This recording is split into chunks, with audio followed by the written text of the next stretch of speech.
de YouTube. En este día les voy a hablar sobre el análisis del transistor PNP y la descripción de los circuitos con transistores bipolares.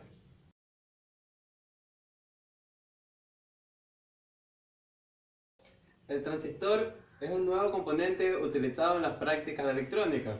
Este es un dispositivo semiconductor de 3 terminales y que se utiliza por una variedad de funciones de control en los circuitos electrónicos. Entre algunas de las funciones podemos incluir la amplificación, la oscilación, la conmutación y la conversión de frecuencia. Los transistores de unión bipolar o transistores BJT son unos dispositivos activos de 3 terminales que constituyen el elemento fundamental en multitud de aplicaciones de un diodo, la amplificación de señal al diseño de circuitos lógicos, digitales y memorias. ¿Qué es un transistor PNP? Un transistor es un dispositivo electrónico simple que conmuta y amplifica las corrientes eléctricas. Aunque los científicos han inventado muchos tipos de transistores, el de unión fue desarrollado primero y el PNP es uno de ellos. Un transistor PNP es uno que controla el flujo de corriente principal, alterando el número de agujeros en lugar del número de electrones en la base. El bajo costo, fiabilidad y el tamaño pequeño de los transistores los ha convertido en uno de los grandes.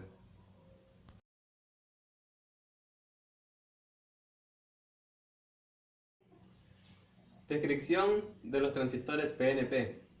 Un transistor PNP típico tiene una caja de metal o de plástico de aproximadamente el tamaño de una arveja. Los transistores de alta potencia son más grandes, así tan grandes como una tapa de botella. El dispositivo tiene 3 cables denominados conectores que se conectan a otras partes de un circuito. Los conectores se llaman base, colector y emisor, y cada una tiene una función específica. El cuerpo del transistor puede tener un número de piezas y el logotipo de fabricante impreso o estampado en ella, junto con las letras E, B y C que identifican los terminales de unión, base y colector. Materiales que se utilizan en la fabricación de transistores PNP. Un transistor consta de 3 cintas de silicio, especialmente un elemento que conduce la electricidad cuando se mezcla con trozos de otros elementos. Las 2 capas exteriores tienen un tratamiento que les hace preferir las cargas eléctricas positivas.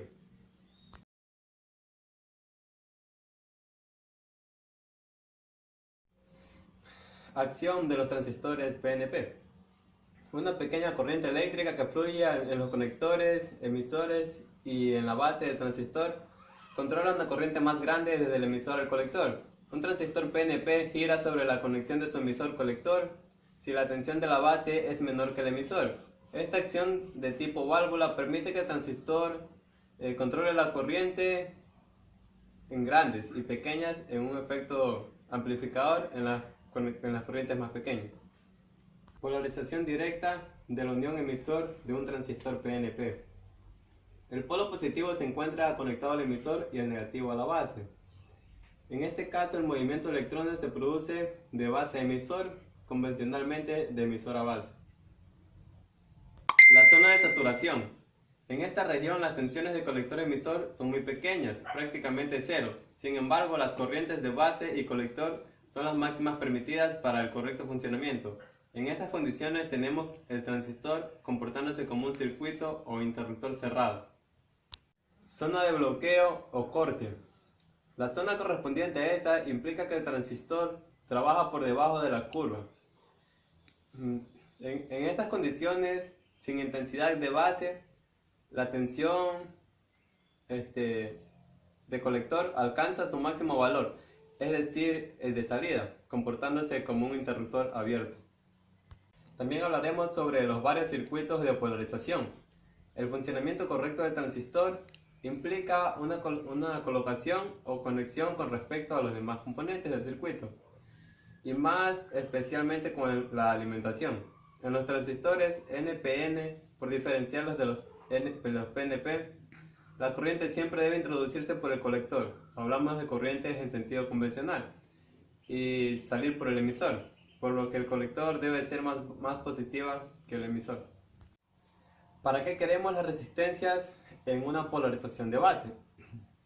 Aparte de limitar la corriente y evitar destrozos en el componente, Con ellas podemos, gracias a los distintos valores que pueden tomar, ajustar el punto de reposo del transistor a voluntad. Para terminar con el video, lo que hemos aprendido sobre los transistores bipolares es que son constructivamente similares y se diferencian en la rapidez. El transistor NPN proporciona básicamente con electrones, mientras que el PNP lo hace con huecos, mayoritariamente el emisor en cada caso. Los electrones son más rápidos que los huecos, por lo tanto el transistor NPN va a ser más rápido. El transistor bipolar tiene tres zonas y puede trabajar como conmutador o como switch. En este caso observamos las zonas de activa y de saturación sin poder llegar a la zona de corte debido a la poca cantidad de voltaje que ingresa a la base del transistor, razón por la cual se produce su activación.